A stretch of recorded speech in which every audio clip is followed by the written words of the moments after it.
Welcome back to the Deep Dive, ready to get our hands a little dirty. Sounds fun. Today we're diving into the world of black soldier fly farming. BSF to those in the know. Ah, yes, the BSF. Quite the buzz lately about them. Definitely. Turning waste into protein gold. We've got this super interesting webinar transcript from Mana Insect. Oh, the experts. Yeah, real BSF farming gurus. They're going to break down all the secrets to, creating the perfect recipe for growing these larvae. It's kind of like baking, but instead of delicious cake, you get sustainable protein. Pretty cool. Okay, I'm hooked already. But I have to admit, when I picture, bug farming, right, I'm just thinking, tossing scraps at a bin, letting nature do its thing. Is it really more complicated than that? Oh, you'd be surprised. You would be surprised. Mana Insect, they make a really good point about these counterintuitive challenges. Did you know these larvae are really sensitive to temperature? And we're not talking about freaking or boiling, but even small fluctuations around 27 to 30 degrees Celsius. It can really mess with their growth rate. Wow. So we're talking precision temperature control? Yes. That's a little more high-tech than I was imagining. Exactly. And then there's the whole feeding issue. Oh, right. Got it. Black soldier fly larvae, they don't actually have teeth. No teeth? Nope. They kind of suck up their food. Interesting. Which means the moisture level in that substrate makes sense. Needs to be just right. Like Goldilocks. Yeah. Not too dry, not too wet, because if it's too dry, they can't get the nutrients they need. Fascinating. So it's not just what they eat, it's how they eat. Exactly. So wouldn't it be ideal to use the cheapest, most readily available waste products? In theory, yes. Absolutely. That's kind of the whole beauty of BSF farming. Right. Turning that waste to value. Yeah. But here's the thing. If you're using a mix of different waste products, okay, it means the nutritional content of your larvae can become, inconsistent. Makes sense. And if you're selling those larvae as feed, for animals and stuff, consistency is really important. That's true. So how do you solve for all these variables? You've got temperature, you've got moisture, you've got food. Well, that's where Mana Insect's recipe concept comes in. Oh, okay. They really stress the importance of a controlled, data-driven approach. I like that. Think of it like a scientific experiment where you're manipulating one variable at a time just to see what kind of impact it has. Right. Super interesting. Okay, so we're not just winging it. No. We're talking about real data collection and analysis. Absolutely. What kind of data are we looking at here? So Mana Insect highlights 3 key metrics. 3 key metrics. First up, you've got rearing duration. Okay. Basically, how long does it take those larvae to reach their ideal weight for harvesting? So, how long are we actually growing them for? Exactly. Ideally, you want a shorter rearing time. Right. Makes sense. Because that means more production cycles. Time is money. Especially in farming, right? Yeah. Then we've got larval size, so bigger larvae. Yeah. They usually translate to higher nutritional value. Okay. But there's kind of a trade-off there. What's that? To get those larvae up to a hefty 300 milligrams each, wow, you need a really high-quality, consistent food source. So if I'm just using leftover restaurant scraps, I probably shouldn't be expecting monster-sized larvae. Probably not. Mana Insect says that aiming for around 150 to 250 milligrams per larva. Okay. That's a good target if you're working with those more variable food sources. Makes sense. But if they're consistently under 100 milligrams, red flag, something's off there. Got it. So I need to pay attention to rearing time and larval size. What's that third key metric? The food conversion ratio. Oh, yeah, I've heard of that. Or FTR for short. FCR. This basically tells you how efficiently your larvae are converting that food into body mass. So how much are they actually eating and turning into, themselves? Exactly. A lower FCR means you're getting more bang for your buck. Makes sense. This is all sounding very familiar. Oh, why is that? For my deep dive into chicken farming, FCR is a big deal there, too. Absolutely. It's the same principle. Yeah. A lower FCR means a more efficient and profitable operation. Okay. Mana Insect, they say an FCR of 3 to 1. 3.1. That's excellent. Wow. But aiming for somewhere between 5.1 and 6.1, that's probably more realistic, especially if you're using those lower-cost variable food sources we talked about. Got it. Okay, so we've got our 3 key metrics. Rearing duration, larval size, and our good old friend, FCR. Right. But how do we actually use this data to develop a winning recipe? It seems pretty complex. Well, it is a bit like solving a puzzle. Yeah. But thankfully, Mana Insect, they have a system for this. Okay, go. They recommend starting with a really controlled experiment. Controlled experiment. So you pick a standard tray size. You fix the moisture levels. Okay. And you use a set number of larvae. Right, to keep it consistent. Exactly. That way, you're only changing one thing at a time. Makes sense. Just like a true scientist. I like it. Yeah. So if I was testing different food sources, I would keep everything else the same. Yep. And just swap out the food in each tray. That's exactly it. And you wouldn't just do like one tray of each. You'd want to run multiple trials. Oh, of course. You want to make sure your results are reliable. Yeah, yeah. It's all about collecting enough data to see real trends. This is really starting to paint a picture of BSF farming as like a data-driven field. It is. And the best part is it's an iterative process. Iterative, okay. You're constantly observing, adjusting, Right. and refining based on the data you're getting. Right. Mana Insect, they even suggest having like a golden recipe. A golden recipe. Yeah, think of it like a control group. Oh, I see. Like in a real experiment. Like our baseline. Exactly.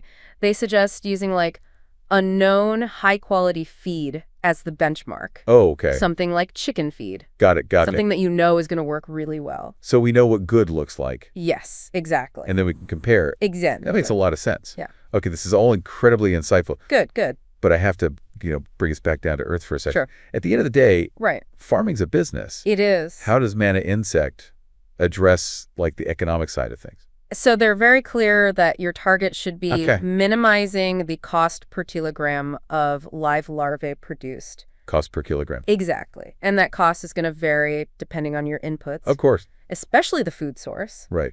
High-quality ingredients, they're going to cost more, but they'll likely result in better metrics. Okay, so if I'm getting free waste from a local restaurant, Uh-huh.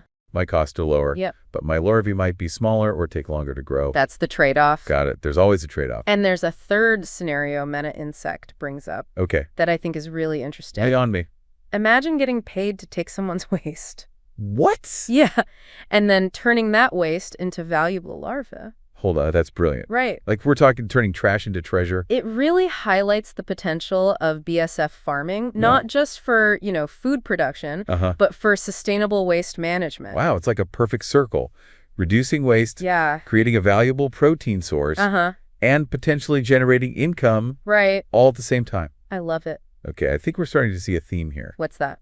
Precision and data-driven decision-making Yeah. are crucial for BSF farming success. Absolutely. But what about the practical side of things? What clips does Mana Insect offer for aspiring BSF farmers? Oh, they have some great advice. Good. That even experienced farmers can benefit from.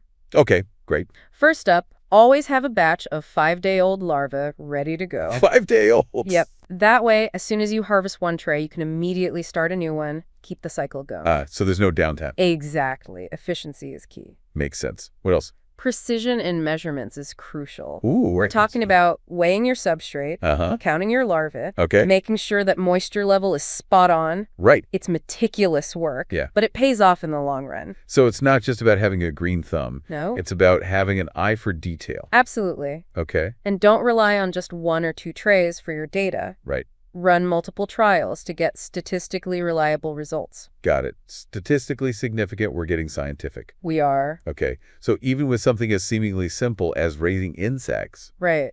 we're applying solid scientific principles. Precisely. I love it. And remember, you don't need a giant facility to get started. That's good to hear. Mana Insect, they started small, Okay. and they really emphasize that anyone can get into BSF farming Huh. with the right knowledge and approach. That's encouraging. It is. It is. It makes it seem so much more accessible. Yeah. But before we get too carried away dreaming about our own BSF farms, Right. what final words of wisdom does Mana Insect leave us with? Well, they really emphasize that practice makes perfect. Practice makes perfect. The more you experiment, the better you'll get at fine-tuning those recipes Right. and producing consistent, high-quality larvae. That's the goal. It's a journey of continuous learning I love and it. improvement. So it's not like a get-rich-quick scheme. No. It takes dedication. Uh-huh. It takes a scientific mindset Absolutely. and a whole lot of patience. Yes. I'm really starting to grasp the complexity Good. and the incredible potential of BSF farming. It is pretty amazing. It is.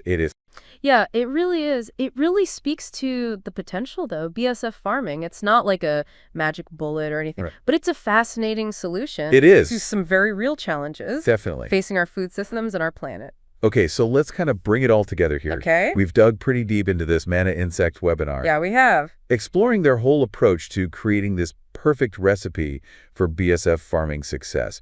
What are like the key takeaways for our listener? What do they need to remember? I think the most important takeaway is that BSF farming, Yeah. it requires a scientific, mindset. A scientific mindset. Like, we're talking about understanding the biology of these creatures, Yeah. controlling their environment, Uh-huh. and using data to guide every single decision. It's not just throwing scraps in a bin No. and hoping for the best. Exactly. We've definitely busted that myth. Yeah, big time. I think so. And the recipe concept is so brilliant. I know, right? It takes something that seems super complex It does. and breaks it down into like manageable steps.